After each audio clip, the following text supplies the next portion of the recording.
Welcome, everybody. Again, this conference presentation is brought to you by our partners at Holistic Think Tank, Cortico, Antioch University, Education Evolving with Teacher-Powered Schools, and Unruler. And of course, Teacher-Powered Schools is with us here today. They're a network of teacher teams securing autonomy to design and run schools.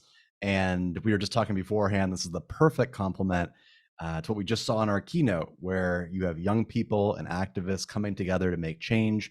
Well, now we're talking about teacher autonomy and what teachers can do if they come together and make change, all as partners in this ecosystem of ostensibly, for lack of a better way of saying it, restoring humanity to education. So I'm going to turn it over to Wendy and Skylar, and thank you all for being here today. All right, thanks very much. Welcome. Welcome to our presentation. Thanks for joining us at the lunch hour or whatever hour it is where you are. I know it's been a long 4 days having been also participating in these, and I appreciate seeing such a big audience. I'm going to start out with some intros, and hopefully my cat isn't going to step on anything. So first intro, this is Marvin. He is a biter.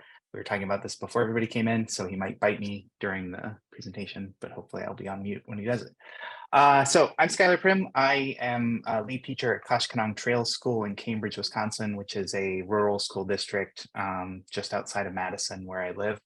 And I'm also the lead of the Wisconsin Teacher-Powered Schools Network and work as an ambassador for the organization, which we will talk more about in a minute. Hi, everybody. Wendy Salcedo Fierro. I was a teacher at UCLA Community School, currently still there, working in a different role and different capacity. I'm also a part of Teacher-Powered Schools as a specialist. So I support and work with schools to change their systems and distribute power. So I am in Los Angeles, like I mentioned a little while ago. I was also a middle school history teacher. So excited to be here. Thank you all. This is such a great crowd. I'm really thankful. Yeah, and first, we wanted to do a quick check-in, either through the chat or if you want to unmute. You know, who are you? What's your role, organization, region? You don't have to put all of that, but you know, and most importantly, what's an asset you bring to your school community? Because we like to think in terms of assets. I don't mind speaking in. I am Monique. My role is as an art educator. I teach the digital realm stuff. I also mentor teachers. I am in Lexington, Massachusetts. I am really stubborn. That's my asset. I am tenacious, flip side stubborn. There you go. Thank you. Appreciate it, Monique. So Jacob teaches middle school ELA in Minnesota, right next door to me, and is child focused within his school community. Now we're jumping. People are getting their stuff in. I'm going to just look at assets. Bring disruption to the school. Won't stand for injustice. That's Ray. Thomas keeps an eye on the future. Tries to think of the big picture. Julia brings passion and connection. Yes, that is very true. I know Julia quite well through the HRP board. And Jack brings commitment to progressive pedagogy. I think that, I guess we could have shared assets. I think that the asset that I bring to my school community is patience. And I think that that's a big, you know, I get things done by being patient within my school community. I know, I feel like we forgot to share ours. Yeah. I'm definitely someone who is reflective. I think being reflective and just self-aware is an asset that I bring as a teacher. Trusting students, empowering students and teachers. Julia reminds me that I also bring heart. Thank you. Compassion and patience for students. Big picture vision. I think that's super important. Oh yeah, hi Carly. Yeah. All right. Well, I think we can move ahead to goals then. Thank you for sharing that. I think it's important sometimes to reflect on what we're good at and what we, you know, strengths we have, because we so often get deficit focused in this. Yes, I think that's a And really that's important cool. question. And we also ask our families and our students to do that, right? And we also like have them sort of tell us what they're great at, and we build on that. And I think schools really can build on the assets of educators. So we constantly have to frame ourselves around that, right? So some goals for today. We hope to introduce the teacher-powered framework. So we want to talk a little bit about what that means. And we are going to share some stories, some, or profiles from our school, basically to share a little bit about what that looks like for our individual contexts. And then we'll also be providing, hopefully, some space for thinking about pathways to how do we do this work? How do we restore humanity, and how can we do that through the teacher-powered work, right? So what are some entry points for that? I did create a little journey map. I'm like, I like to process and I like to think. And so if you have a journal, maybe these can help you sort of reflect. I also created a Jamboard where you can make a copy of this. Oh, it's not projected. Of our sort of like our goals, our roadmap for this workshop. We're not going to have time to get through all of this, but as you're sort of flowing and listening through this, you can think about some of these questions, right? Whether you're writing them down on your own Jamboard, whether you're journaling or thinking about this. But here's a map that we hope to help in terms of creating that transformation, areas or possibility thinking for transformation. And I will hand it over back to Skylar. You very much. So what do we mean when we say teacher-powered? So teacher-powered is a shared leadership model. It's not just about teachers, but it's the idea is that students, families, and educators all have shared decision-making power. And in a bit, Wendy's going to talk more about kind of the actual structure of what that leadership or that decision-making looks like. But just the general idea is that it's not just all vested in the district office or the administrator's office. It's something where we're all the people that are involved and are impacted by the decisions are helping to make those decisions. As of most recent surveys, we are a network of over 300 schools. You'll see there's a pretty large concentration in Wisconsin and Minnesota, kind of my region. There's also quite a few out in California where Wendy is, and then also on the eastern seaboard, New England area. Teacher-powered schools are not all charters, which I think is a pretty easy fallacy to fall into. There's plenty of district schools, and in fact, a majority of our schools have collective bargaining agreements. So it's not just something where it's like, we're going to go blow up the old system and create this new thing, although that can be appealing. We also work within systems. And in fact, when I first started working with teacher-powered schools, several years ago, before I was actually working for teacher-powered schools, one of the things that most appealed to me was that there was a spectrum. It wasn't just that you're either part of this group or you're not. You either meet all these check boxes and you are teacher-powered. It was, there are practices that we recommend. There are practices that you can do, but they have to be customized to your space. They have to be related to what you do and what your needs of your community are and what's possible within your community. And to that end, I think next slide, please. The goal always is to create equitable, high quality, culturally affirming and sustaining, most importantly in bold, student-centered learning environments. Again, the teacher-powered name can be a bit of a misnomer sometimes because it can take the focus off of the students, because that's really, at the end of the day, that's who we're doing the work for. I think we can all agree on that. All these different, practices that we try to do are all with the goal of centering our students and having them really lead the learning.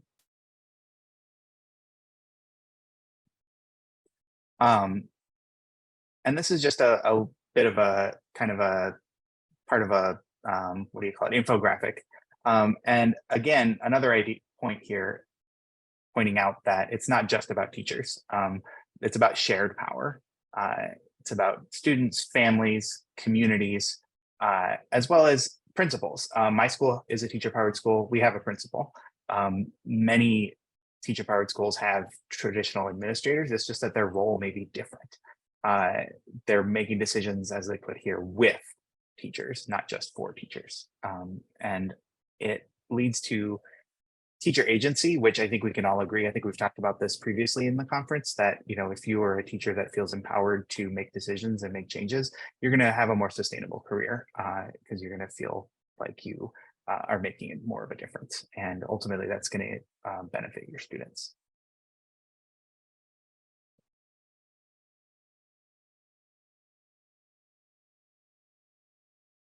Yes. Okay. And so, like Skylar said, it's really a distributive leadership model where really everybody has a voice in decision making. So if you've been in a traditional school, I don't know if this is the case for a lot of people, maybe it is, or you've been in a very traditional system, right? I'm in Los Angeles Unified, probably it's the second largest school district, very traditional, where the mandates are often top down.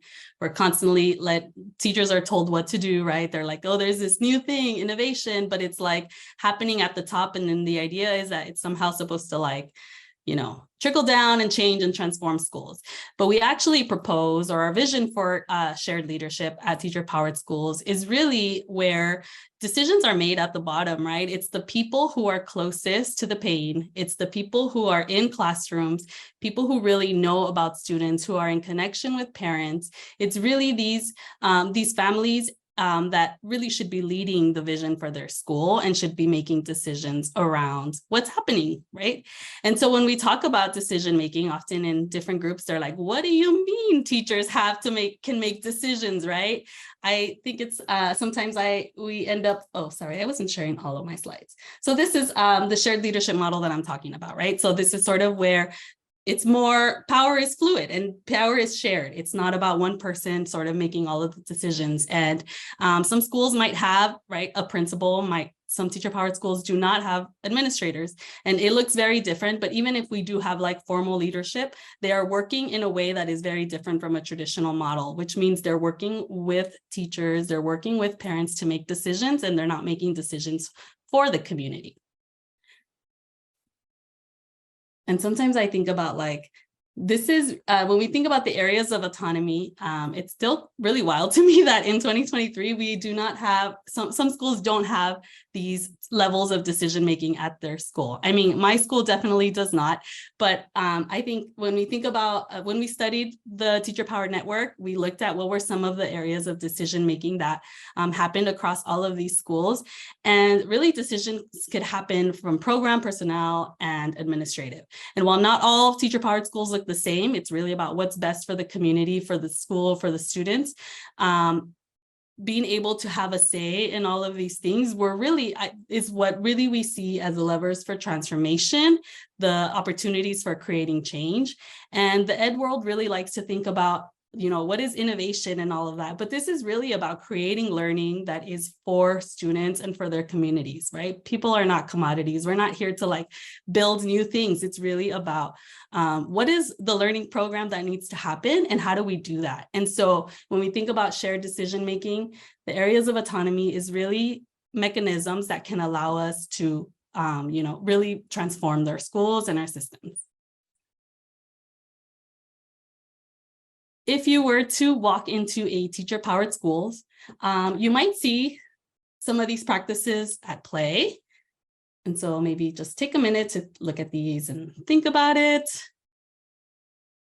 What I found is true about when I talk to any teacher at a teacher-powered school or an ambassador, what they always say is like, we're not doing everything, right? There's always this idea that, you know, we're always continuously learning and improving, that we don't have that we don't have it all together. These amazing schools will not say like, we have it all perfect. They will say, this is what we're working on and this is what we're trying to improve.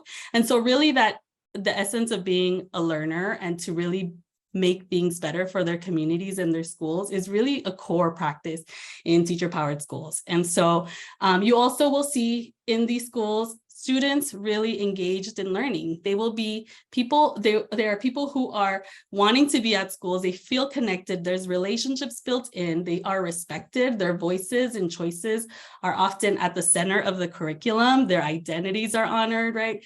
All of these things that can build really powerful places for schools. This is kind of some of the things that you might see in a teacher-powered school. Shared leadership structures, and really seeing teachers in leadership roles. You might see, if you were to come into my school, you would see, the lead teachers are like leading PD. They're the ones who are making decisions about instruction and curriculum. So we're going to get into some stories. Yeah, so we want to talk a little bit about our schools, just to give you an idea. I think what's cool is that our schools are very kind of on opposite spectrums in terms of size, at least, and location. So you can get kind of two different perspectives on what a teacher-powered school can be. So my school, as I mentioned at the start, is Koshkonong Trail School. We're a public charter school in Cambridge, Wisconsin, which is located right around where that star is. If you're at all familiar with Wisconsin, we're right on the border between Dane County, where Madison is, and Jefferson County, the next county to the east. We currently have about 30 students in grades 7 through 12, and so we have 3 full-time staff. There's 2 teachers. There's a classroom aide, and then we have who's also full-time, and then we have various district support. We have a special education teacher who is out last year she was out for an hour a day, plus consults, that sort of thing. It really depends on what kind of IEPs our students have and what services they need. I should mention that we're located in an outdoor learning center that is completely away from it's about a 5-minute drive from the middle school, which is the closest of our district's school buildings. So not super far away, but far enough away that we're not just, walking down the hall to the student services team. We also have access to, school psych counselors, et cetera. So day to day, we're 3 full-time staff. On a, larger basis, we have other staff as well. And as I mentioned, we do have a principal. However, he's also the principal of the public high school in our district. So his time is very much split, and he's more available as a, person to call on the phone or schedule meetings with when we need extra support. Our focus is on place-based learning and project-based learning, and we're located, as I said, in the middle of an outdoor learning center that's about 80 acres of farm fields, forest, pond, etc. And so we've got an agricultural and environmental focus. Our district is quite rural. Pretty much as soon as you get outside of Madison and the suburbs here, you're rural. So our students are kind of coming from a pretty broad geographic area because of the low population density of our district. And as I said, we're teacher powered. So we make a lot of the decisions. We make budgeting decisions. We make purchasing decisions, heavily involved in hiring decisions, curriculum decisions. I could go on and on, but it's a lot of responsibility, but it makes it so that, the decision making is on us. So that means that we have ownership in both the positive sense and in the, if things don't go right, we're responsible for fixing them. And then the next slide, I have a few pictures of what this looks like on a day-to-day basis for me. So on the left, you've got a couple of students journaling outside on our property.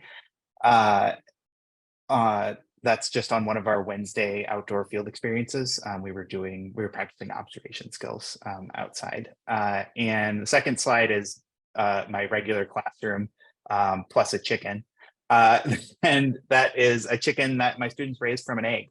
And then it lives on the property with some other chickens, but every once in a while they brought it in as I joked that it was a therapy chicken, because if they were having a rough day, be like, do you want to bring the chicken inside? And they'd be like, yeah. And so they would bring the chicken in and the chicken would hang out for a while. I should mention that I grew up in New Orleans. I did not grow up around chickens or goats or llamas. So this has all been a new adventure for me as well. So that's part of that lifelong learner part, is that a lot of the work that I do is learning from students. And then on the right, those are some of our farm animals. I mentioned this on the Discord the other night, but we take animal breaks almost every day when the weather's nice, because it's really good for co-regulation for my students and just for me. And because we're teacher powered, we have our own schedule. We could do it's pretty much just, once I notice that things are getting kind of off track, hey, do we need an animal break? Yes. Okay, let's go outside and feed dandelions to the llamas and goats. So it's a pretty sweet setup. I feel very privileged to be there, and I really would love for other teachers to be able to have some of these experiences. I'll hand it back over to Wendy. Yes. So, and then on the West Coast in Los Angeles is where my school is. We are a teacher-powered school in, like I mentioned, Los Angeles Unified. We are the UCLA Community School. We are in Koreatown, a very dense immigrant neighborhood, but also very vibrant. And we are a TK-12 span school. So the great thing about being a teacher at this school is that we actually like really see students and their families and their siblings, and we get to see really the entire trajectory for a lot of them. So from the students that I worked with, right, a lot of them were at our school since kinder or since TK. And then it's like their little brother or their little sister who then I get to teach. And then, you know, you really build a lot of really strong relationships with students and families. Which is the really beautiful thing. We do still have about 1,000 students, close to 1,000 students across the TK-12. And we do have 3 administrators, so 3 principals that really are sort of placed in various different places, but it's not like they have like one specific focus or area. They're really just all over. We also have a partnership with UCLA. So that means we have, basically it's like a learning exchange with them. They don't provide resources or things like that unless they have like scholarship funding for students. But it's really like about, they're bringing in researchers to our school, but so they're learning from practitioners, and we're also learning from the research that's happening, right? So it's kind of like this idea that, you know, we're learning from schools and people who are doing the work every day, but also, you know, we're contributing to the wealth of research. We are like I mentioned, district pilot school. Basically in Los Angeles Unified, we have a system of pilot schools where we were granted these autonomies, and not everybody in the district unfortunately has them, but, you know, we were able to have a little bit more flexibility. It's not to the full extent of like, you know, revamp the calendar, revamp the schedules, but it's really about, you know, having a little bit more decision-making power in terms of like things like assessments and curriculum, things like that. We are also part of the network of the teacher-powered schools, and we are a community school. So we also support a lot of the learning around community schooling. I wanted to share a little bit about what like the distributive leadership model looks like for our school specifically. So we really have 3 large bodies of governance, and it's not about like one of them having more power than the other. But what I think is interesting in how we have organized the school from the very beginning, it was founded by teachers. So it was really the teachers who advocated for a teacher leadership model. And across the K-12, we have lead teachers, whether they're serving for their content, like their department or their grade level. And the idea is that lead teachers serve for at least, you know, 3 years. And then the idea is that we're sort of rotating or moving away from like one person always being the lead person. And so one of our big core vision, or, you know, part of our principles is like where we grow together. So it's not the expectation that people that come in like necessarily already have it all together, right? It's when we're hiring people, we know that they have the potential to, we're looking for people who have the potential to step into leadership roles. And that means actually building a lot of the curriculum and like the focus and the vision for that. So really working on our anti-racist, dual language, you know, abolitionist approach to teaching. So this is happening TK-12. Lead teachers are also compensated. We get like release days. So within the school day, there's time for teachers to meaningfully collaborate. And that means like everybody, right? Departments are somehow integrated. We really try to schedule it so that everybody has some time to meaningfully collaborate and work on things that they need to work on for their departments or for the whole school. Okay, I feel like I could definitely keep going and can talk a lot, but we wanted to make some space for conversation, right? Skylar, do you want to take us through this? Yeah, so we just wanted to see, like, what are some of the obstacles or barriers you foresee in meeting your hopes and dreams for your school community, whatever your role might be. And we did link here, and we'll share in the chat, and also I can put stuff into the Discord later. This relatively new guide that Teacher Powered Schools came out with, which we refer to as the Yeah But Guide. Which is, we as a team of ambassadors for Teacher Powered Schools brainstormed all the different yeah buts that we've received and talking with other folks about this model, and kind of crowdsourced our own responses to those. And looks like Wendy's going to bring it up in a second. It's, like, for instance, that first one is like, who's actually in charge? Because like we live in a hierarchical society, and it's hard to even understand that concept. So that's a resource that we've provided that I think is super fantastic. But also, like, what are some of the other things that you see as a barrier to becoming more teacher powered? Also, Wendy, it looks like there's already a question for you from Julia. Like, do you make your curriculum available to other educators? We haven't. I mean, people share their stuff all the time, but it's also, I think, like, part of it is like teachers always feel like it's not good enough, right? So it's not like systematically distributed and like put out there, because we're always like, it's not good enough to be shared and it's not real, but unfortunately we have those like deficit views, right? But I think if you were to ask me, I can figure out how to get you things if you want specific curriculum for a content or subject. Yeah.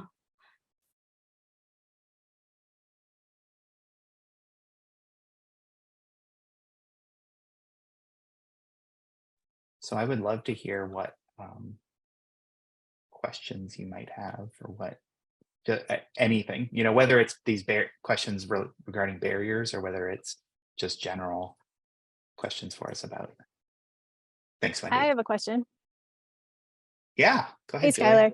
Hi, So Julia. in my community, there is a fair amount of resistance to anything progressive because of the just population where I am. I'm in a pretty privileged area, but there's also a fair amount of troublemakers. So I feel like our parent-teacher association and our community at large is split and already in this like focus on the deficit, focus on the division, just patterned conflict. And so how do you suggest, I don't want to say dealing with that, how do you suggest inviting that to the table for a conversation? Like, what's a teacher-powered way to create conversation in a way that helps the community see that diversity is a resource and something that we can celebrate?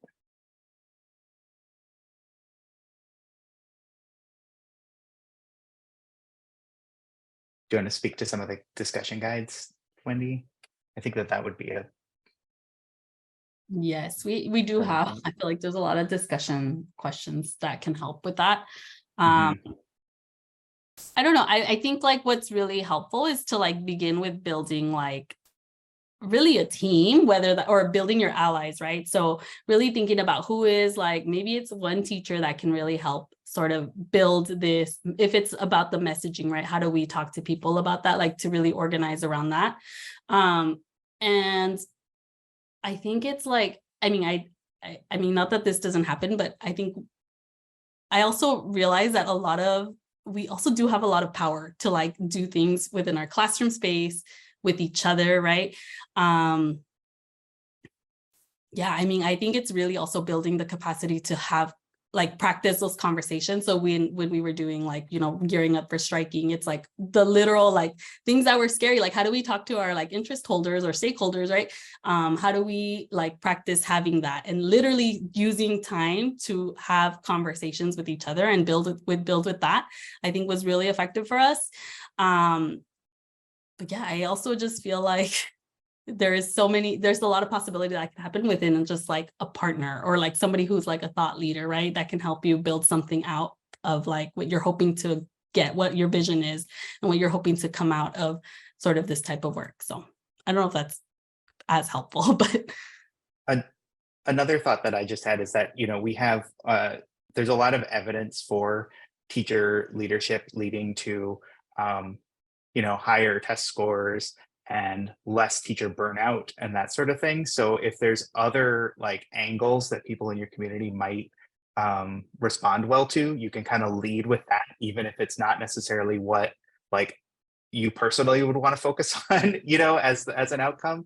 There's also that opportunity because it's like it's similar to Chris talks about this on all the time with HRP, that like all these progressive education things also lead to high test scores, even though like we're not going around saying like yay for the high test scores, but like it's like a it's like a win-win-win. So that is another way to kind of lead that discussion, I think. I get it. Thanks for that. Those are perfect suggestions. I appreciate it. And we will share some resources after this, right, as we get closer to the end for some additional things that we can share with y'all. Monique, I see, do you have a question? Or are you asking for some input I was there? answering the question. I was confused as to what was happening. So I was like, is that a question that we're Oh, answering? Like, got it. That was just Yeah. my weird brain. No, but that is real. Colleagues seeing what their job is differently. And I think that's part of, I think, like if you're thinking about converting an entire school to teacher powered, you need everybody on board. Like everybody does need to see their jobs as, you know, at least broadly the same, you know. I don't think that you can make a conversion like half the staff.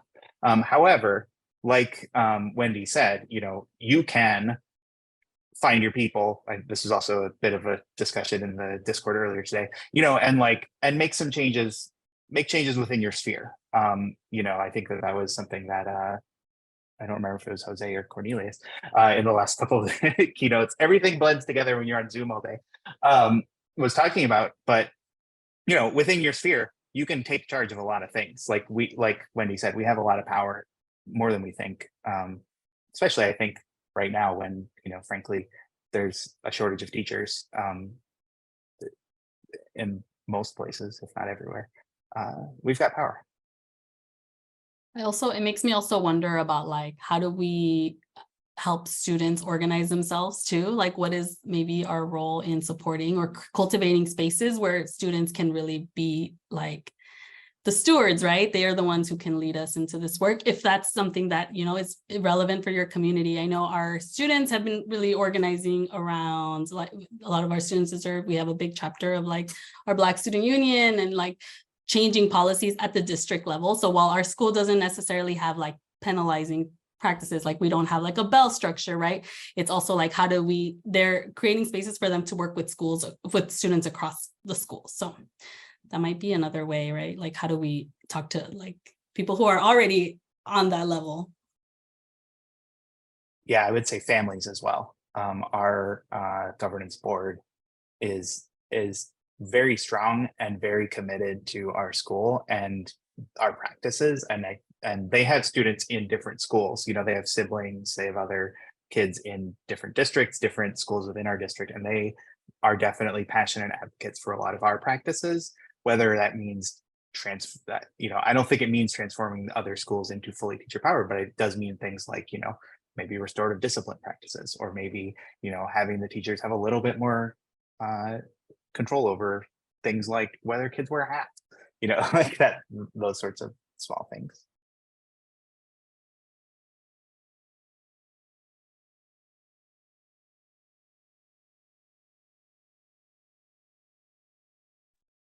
I have a question Yeah. for Wendy.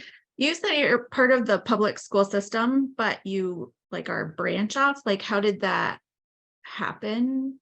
Like, come to be, kind of? Yeah, so we are in so Los Angeles Unified back in like the late 2000s. It was during a time of like a lot of charter expansions, and like the districts were losing a lot of enrollment. So that was, for them, it was important to be like, oh, let's figure out how to do something differently and innovative. And so they allowed these pilot schools to sort of come to play.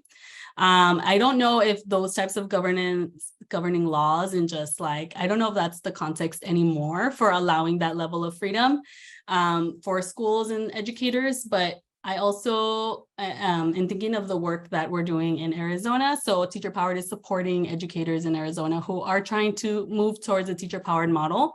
So it's the way that we're doing it there is it has to be very specific to like the teachers, and and like if they're making the decisions about where to go, we're really kind of trying to figure out how to support them and provide the structural pieces around like working with their LEAs and working with the district.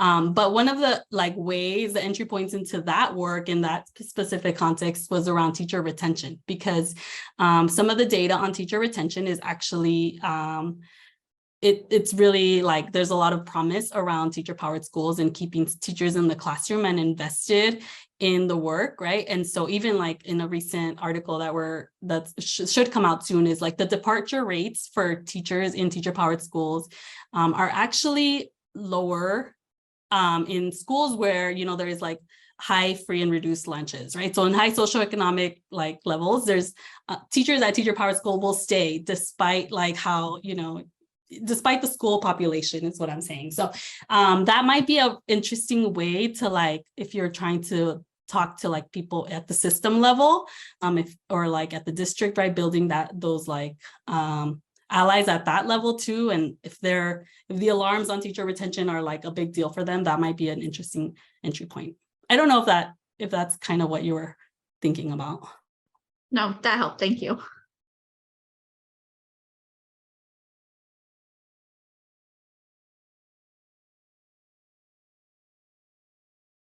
Yes, social justice is in LA. It's also a community pilot school. And so if you know Jeff Austin, he's one of the ambassadors as well. So he was the principal there. Any other thoughts about how you might do this work, or what might be some obstacles, or what you're thinking, how you might want to maybe build on this? Yeah. I have a question. Mhm. Sorry, because of the last question. In my school, there's a lot of teacher cohort, professional development, learning community kind of things. And there's a group of us that are really interested in a lot of what like the principles that you're talking about. So I guess I'm wondering, the wondering is what themes would you start introducing in terms of PD or in terms of workshops that are teacher led to be able to start shifting the minds and the beliefs and the mindset to teachers who might not be retiring yet, but might be wanting to kind of come with us convincingly, maybe? Yeah, such a good question. And maybe that's the place where I can share a little bit about the workshops. Yes, that's what I was thinking. Yeah, let me pull that up. So because we were like initially we are just like a network, right, of like schools trying to figure out how to do this. It's not like we weren't like, oh my gosh, we have this PD now, but we're trying to like build that. And so some of the things that we have been working on is building those like sessions. And I mean, we have the Teacher Powered Schools conference too, where there's a lot of great energy and like possibility that can happen. I'm trying to find this. And so we also have some workshops about the things that we all want to think about, right, at our in terms of teacher powered. So some of these workshops will be led by teachers who are doing this work every day with students, and then co-facilitated by one of us. But I can put these also in the chat, or we can do that. some of the topics around like sharing power with students, what this looks like. And so diving into these practices about like building those pieces on the teacher powered practices side can help, I think, do that. So we have some workshops, and then I don't know, we also have the network. Should we share that too? Yeah. Okay, I'll leave this here if people want to look at the workshop. Oh. Sorry, I was starting to type in link. We'll do it. Yep. Okay. So here's the link for the workshops. Yeah. So the Teacher Powered Schools Network it's not this isn't something that it's similar to HRP. It's not something that you're paying a membership fee to join.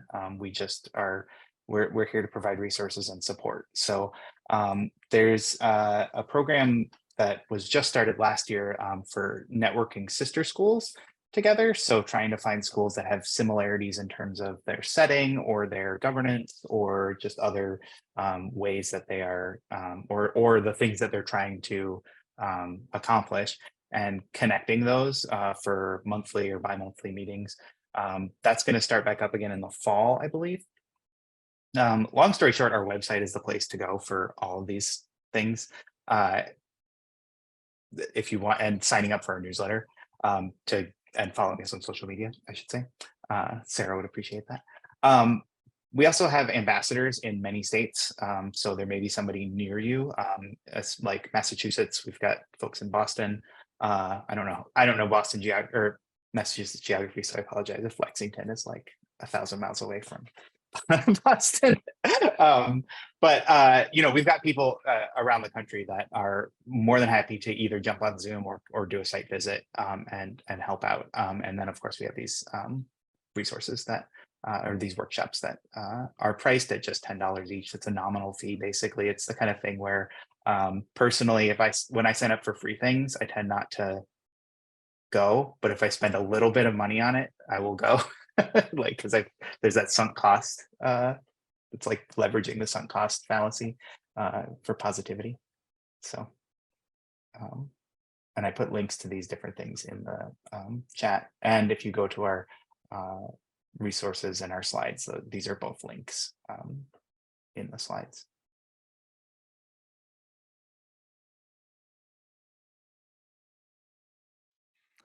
We have about 5 minutes left. If anyone has any further clarifying questions, things they'd like to dive deeper into?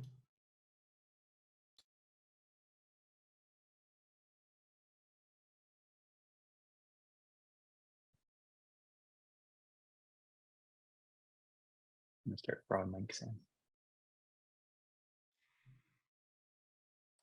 Ray asked if Or we can maybe share like maybe yes, like a I will next put these step all or in the something.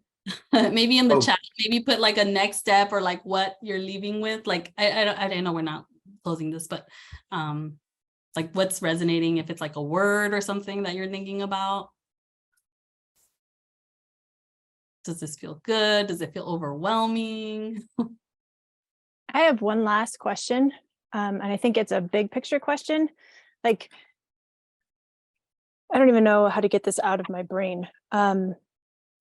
So we're on day 4 of this conference, and the coalition building that is a part of everything we've experienced is one of the best and most beautiful gifts I've experienced. How can I support whomever, whichever organization, and maybe it's HRP, to connect everybody?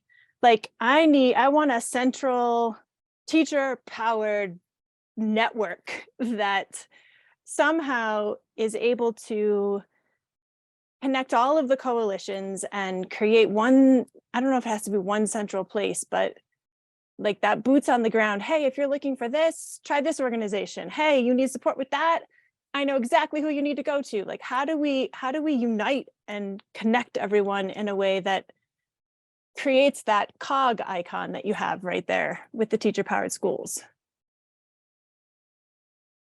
So good. We need a coalition build. Yeah, I mean, I think this is one step, right? Being here, you're Yeah. present. I like, you know my name now, you know my face. I don't know. I'm happy to keep in touch and be a resource if I may, right? And maybe I think like, I mean, I think we also have like a wide network. And so we really can, I think, build in, you know, the work. 100%. And I think like a lot of people who are here, like I know Carla, and I know like I've seen everyone's work, and I know the work that everyone's doing at the individual level and the organizational level. I'm looking for collective effervescence. Like I'm looking for just this like connection that can help us all be in our power and stronger together in a way Yeah. that we can tap resources and invite critical feedback, all of it. Mm-hmm. Yeah, I will agree with add if Monique. it's- Yeah, sorry, it's really quick to add if this is useful. That's part of our closing session is like writing down those connections. So like collecting emails, listing all the organizations, finding different ways to work together, like making an artifact of that we can continue these conversations past just our sessions here today. In very much like that decentralized fashion / coalition fashion, because the way that we see it is that you have all these different organizations that all have their specific perspective on all of these different change-making opportunities. That doesn't mean they have to work in isolation. Like obviously, like we're coordinating in this way between HRP and teacher powered, and like that's super meaningful. And part of that meeting space could be the Discord. The Discord stays there. That Discord's been up for years. We use it. Yeah, I highly recommend the Discord, even though I often lose track of it because I find it overwhelming sometimes during the school year. But it's a great place to connect. Yeah, go ahead, Don. With, oh, sorry, using the wrong microphone here. Can you guys hear me at all? Yeah. Okay, cool. I wonder with the Discord kind of being more of a focused thing, and with the slow motion collapse of Twitter right now, I wonder if a more public tool might be also useful so that people can kind of just post what they're up to and it's easy to follow other people and see what's going on. Personally, I'm always going to push for something like Mastodon because it is decentralized. It makes it a heck of a lot easier to come from wherever you're at and just make things available to other people. But I do know that that can be a challenge for some people to get connected to. So that's just something I wanted to throw out there, is that Discord can be a little tough because it is both simultaneously centralized and also kind of more built for one-to-one or small group connection rather than just like kind of keeping up with each other.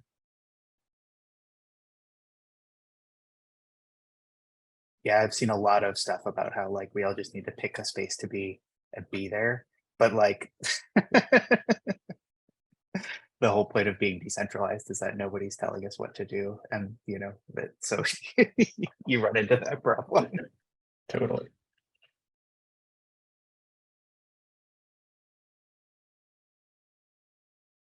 Well, I think that is a good, like a good spot in order to start talking about next steps and ways that we can communicate further. And I, again, highly encourage you to check out the closing session, because I think that discussion that we're having right now is a sneak peek of what we want to talk about there.